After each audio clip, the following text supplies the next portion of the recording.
Você sabia que o homem que transformou o McDonald's no império global serviu na Primeira Guerra Mundial dirigindo ambulâncias do lado de Walt Disney? É uma daquelas grandes ironias do destino, porque enquanto Disney construiu um império de fantasia ainda jovem, o nosso protagonista foi para um caminho bem diferente. Aos 52 anos, Ray Kroc não era referência em absolutamente nada. Era um vendedor de máquinas de milkshake que estava vendo seu negócio desaparecer. Já tinha sido pianista, vendedor de copos de papel e motorista, mais ou menos que nem a Barbie. Para muitos, naquela idade, era um cara com muitos planos e pouco resultado. É a famosa IA. Ia se dar bem, mas acabou não dando. Um homem cheio de fracasso nas costas. E aqui vai a primeira verdade que eu vou te contar. Ray Kroc não inventou o fast food e muito menos esse sistema rápido de atendimento que a gente conhece hoje. O que ele fez foi algo que separa investidores comuns de bilionários. Ele reconheceu um mercado que dava muito dinheiro onde ninguém mais olhava. Ele não viu um sanduíche, viu uma máquina infinita de escala e fazer dinheiro. Mas não se engane, a história de como ele saiu de um vendedor quase falido para dono dos Arcos Dourados não é um conto de fadas. É uma aula de negócios, mas também uma história manchada que tem quebra de contrato, ambição desmedida e, como você vai ver, até traição. Esse é o Gênios da Bolsa, um programa semanal que conta a trajetória e estratégias dos grandes nomes do mercado. E hoje, Ray Kroc. Eu sou Matheus Malheiros e vocês estão no canal da UVP Capital.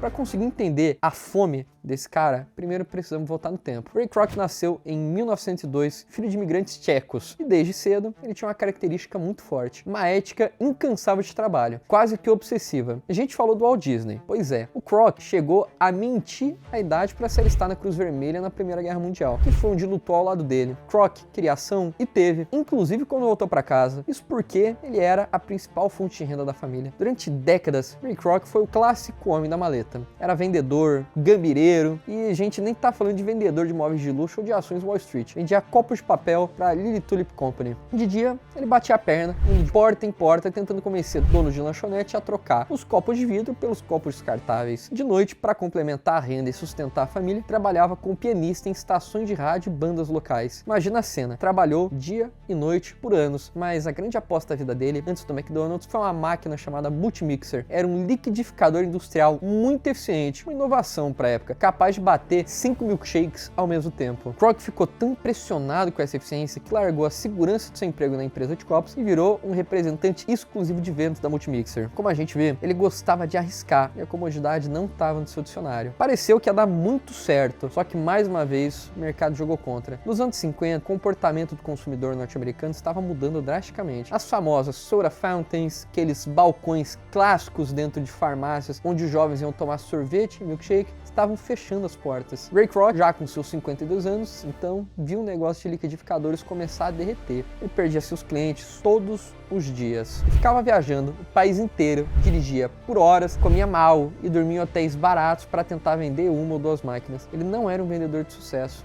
Era um sobrevivente, lutando para manter um padrão de vida de classe média, mas vendo o fundo do poço cada vez mais próximo. E foi nesse cenário de declínio e desespero que em 54 aconteceu o que ia mudar na sua vida. O escritório de Kroc recebeu um pedido que não fazia nenhum sentido matemático. Uma lanchonetezinha minúscula em San Bernardino, na Califórnia, um lugar poeirento no meio do nada, encomendou 8 multimixers. Kroc achou que o pedido estava errado. Imagina comigo. Cada máquina fazia 5 milkshakes. 8 máquinas eram 40 milkshakes de uma vez. Quem que precisava bater 40 milkshakes de uma vez numa lanchonete no meio do nada? Nem as grandes redes de Chicago compravam isso. Como que uma barraca precisava de tanto poder de fogo? A curiosidade falou mais alto que o cansaço e Kroc pensou: eu preciso ver que tipo de operação é essa antes que eles cancelem o pedido. Ele pegou um avião para Los Angeles, alugou um carro e foi até San Bernardino. Ele não sabia, mas aquela viagem de negócio seria a última que ele faria como um simples vendedor de máquinas. Ele foi ao encontro de um sistema que mudaria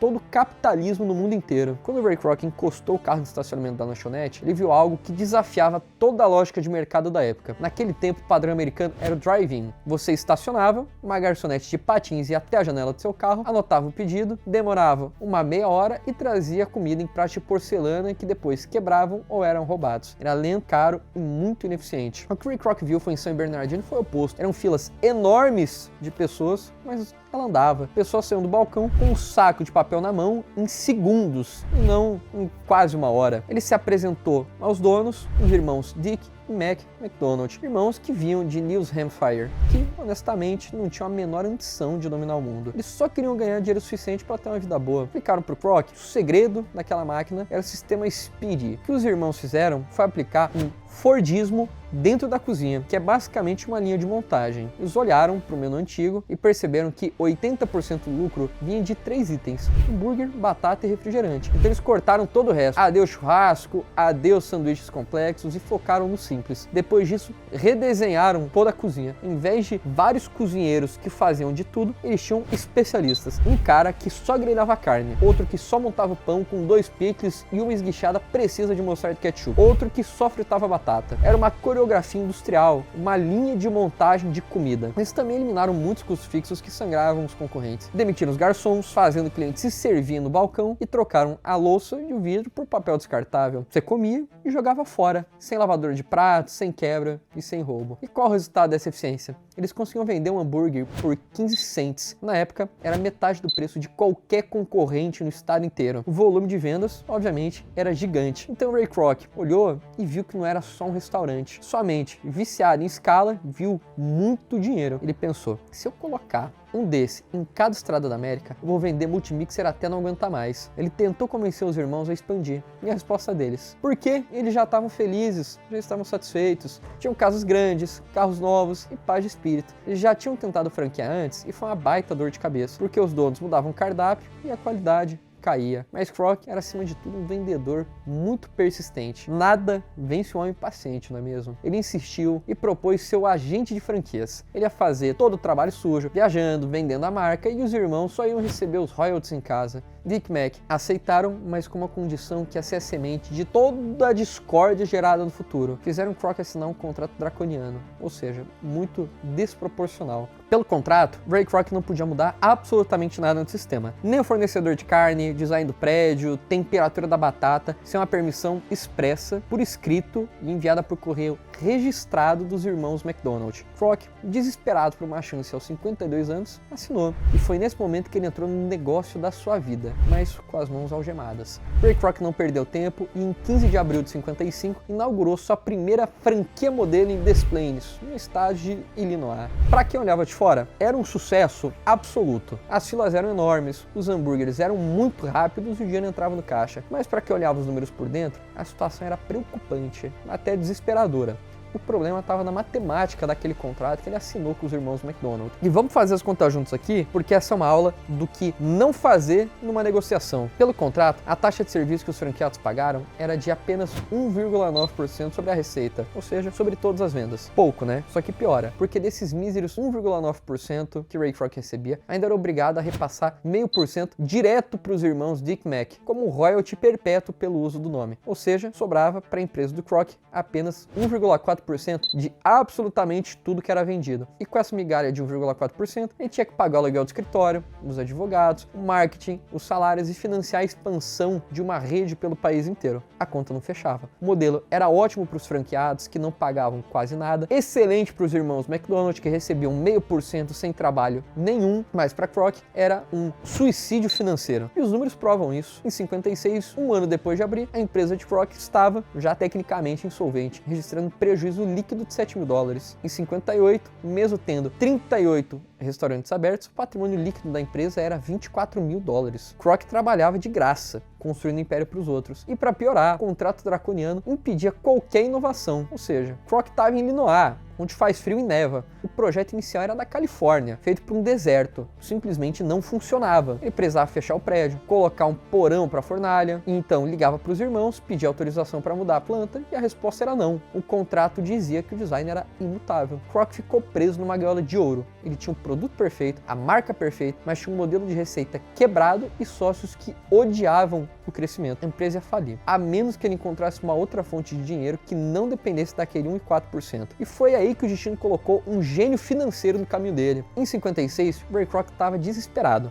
Ele tinha uma rede crescendo, mas o banco não emprestava dinheiro para ele, porque no papel a empresa não tinha nenhum ativo. Ele só tinha um contrato horrível que gerava migalhas. E foi aí que ele conheceu um ex-executivo financeiro chamado Harry Sonneborn, que olhou para todos os livros contábeis de Kroc e disse a ele a frase que vale bilhões de dólares: Ray, você não tá no negócio de hambúrgueres, você tá no negócio imobiliário. O Sonneborn percebeu que o hambúrguer era só isca. O verdadeiro produto era o terreno onde o hambúrguer era vendido. Com isso em mente, eles criaram uma nova empresa. E a estratégia era genial pela sua simplicidade. A empresa do Kroc encontrava um terreno excelente numa esquina movimentada, e então eles alugavam esse terreno do dono original por um valor fixo. Vamos supor, $500 por mês num contrato de 20 anos. E aí tem o golpe. Kroc subalocava esse terreno para o franqueado, mas ele não cobrava $500, cobrava 700, 800, às vezes até 40% a mais. Ele basicamente espredava o franqueado. E tem mais, porque o aluguel era variável. Era um valor base ou 5% das vendas brutas, o que for maior. Se a loja vendesse muito hambúrguer, o aluguel do Kroc subia automaticamente. E isso resolveu dois problemas gigantes de uma vez só. Primeiro, fluxo de caixa, que a empresa do Kroc começou a receber cheques gigantescos de aluguel todo mês, garantidos independentemente do lucro do franqueado, e o banco olhou para isso com bons olhos e finalmente liberou crédito para construírem mais lojas. E segundo, controle. Lembra o contrato que os irmãos McDonald fizeram, que impediu o Ray Kroc de mandar nos franqueados? Pois é, mas agora o Kroc não era só licenciador da marca, ele era o dono do terreno. Se o franqueado não seguisse as regras de qualidade e limpeza, o Kroc não podia tirar a franquia. Porém, ele podia despejar o inquilino do prédio. E foi essa jogada imobiliária, e não o Big Mac, que salvou o McDonald's da falência e deu ao Ray Kroc poder para conseguir o próximo passo, tirar os irmãos McDonald para sempre da jogada. Com a estratégia imobiliária funcionando, o dinheiro começou a entrar, mas a relação entre o Ray Kroc e os irmãos McDonald tinha virado uma guerra fria. Kroc queria dominar o mundo, mudar fornecedores, crescer rápido, enquanto os irmãos queriam paz e continuavam evitando qualquer mudança no sistema deles. Em 61, Kroc não aguentou mais. Ele ligou para os irmãos e perguntou: quanto vocês querem para sair do meu caminho e me vender a marca toda? A resposta foi seca: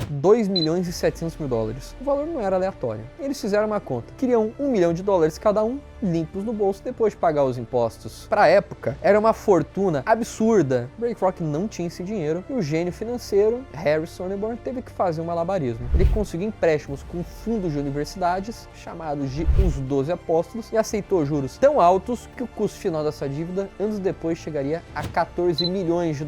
Mas o negócio saiu. E é aqui que tem a parte mais polêmica da história, que foi retratada no filme Fome de Poder. E existe uma suposição de que, na hora de fechar o contrato, os irmãos exigiram manter o royalty de 0,5% sobre todas as vendas de todas as lojas para sempre. Kroc teria dito que não pode colocar isso no papel por exigência dos investidores, mas que faria um acordo de cavalheiros, um aperto de mão garantindo o pagamento. Se esse acordo existiu ou não, na verdade é uma só. Ele não estava no contrato escrito. E Ray Kroc, seguindo a risco o contrato, nunca pagou sequer 1 centavo desse royalty. Para você ter uma ideia do tamanho desse golpe. Se esses 0,5% fossem pagos hoje, os herdeiros dos irmãos McDonald receberiam cerca de $600 milhões por ano. E a crueldade não parou no dinheiro. O contrato de compra não incluía a lanchonete original em San Bernardino. Os irmãos acharam que poderiam continuar operando ela, mas o Ray Kroc agora era o dono da marca. Ele enviou uma ordem judicial impedindo os irmãos de usarem o nome McDonald's, e eles tiveram que arrancar o letreiro e renomear a loja para The Big M. E o golpe final, Kroc abriu uma franquia oficial do McDonald's a apenas um quarteirão da loja original. Com um sistema moderno e o nome, ele levou os fundadores à falência em pouquíssimo tempo. Ray Kroc não queria apenas comprar um negócio,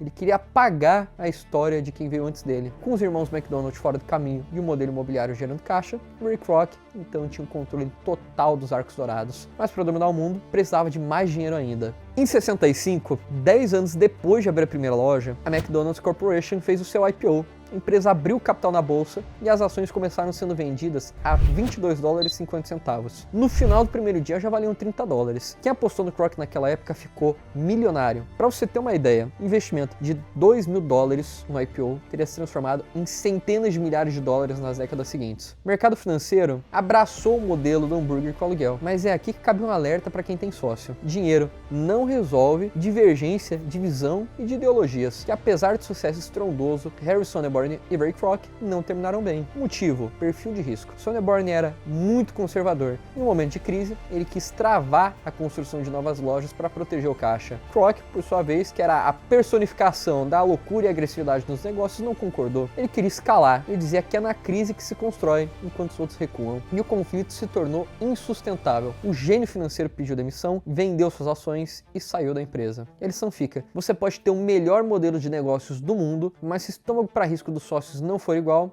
ela tem data de validade. E mais um detalhe sobre a gestão de Kroc que é fascinante. Ele era um ditador sobre a limpeza e o padrão. A batata precisava ter uma espessura exata e o chão precisava brilhar. Mas ele não era um gênio culinário. Na realidade, se dependesse só do paladar do Ray Kroc, talvez o McDonald's tivesse quebrado. Nos anos 60, eles precisavam de um sanduíche sem carne para vender nas sextas-feiras, por causa do público católico que fazia o jejum. A ideia brilhante do Kroc foi o Hula Burger, uma fatia de abacaxi grelhada com queijo no lugar da carne. Felizmente, um franqueado de Cincinnati chamado Low Grain teve uma ideia muito melhor: um sanduíche de peixe. E aí eles fizeram uma competição de vendas. O placar final: o Hula Burger vendeu 6 unidades e o sanduíche de peixe vendeu 350. Nasceu ali o McFish. A mesma coisa aconteceu com o Big Mac. Não foi ideia do Kroc, foi o franqueado de Pittsburgh, Jim Deligari, que inventou o sanduíche de 2 andares em 68 para competir com uma lanchonete rival. E falando em Big Mac, você sabia que ele virou uma ferramenta de muitos economistas?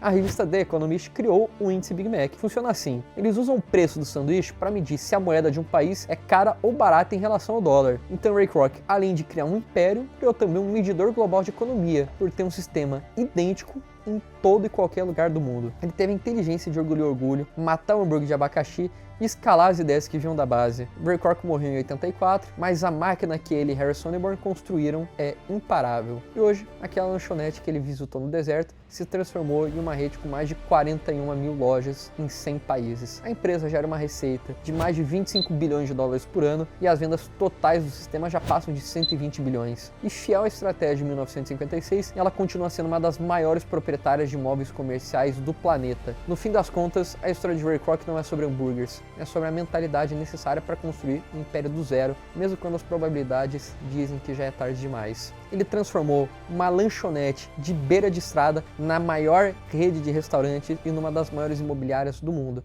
E para você que investe ou quer empreender, essa história deixa 3 lições valiosíssimas. Primeira: o sucesso não tem idade, precisa de persistência. Ray Kroc tinha 52 anos quando encontrou o McDonald's, diabético, com artrite e tinha acabado de perder a vesícula. A maioria das pessoas na cidade está pensando na aposentadoria e ele pensava em dominar o mundo. Ele provou que a oportunidade da vida pode aparecer quando você menos espera, mas só se você estiver na rua, trabalhando e buscando, como ele fez a vida toda.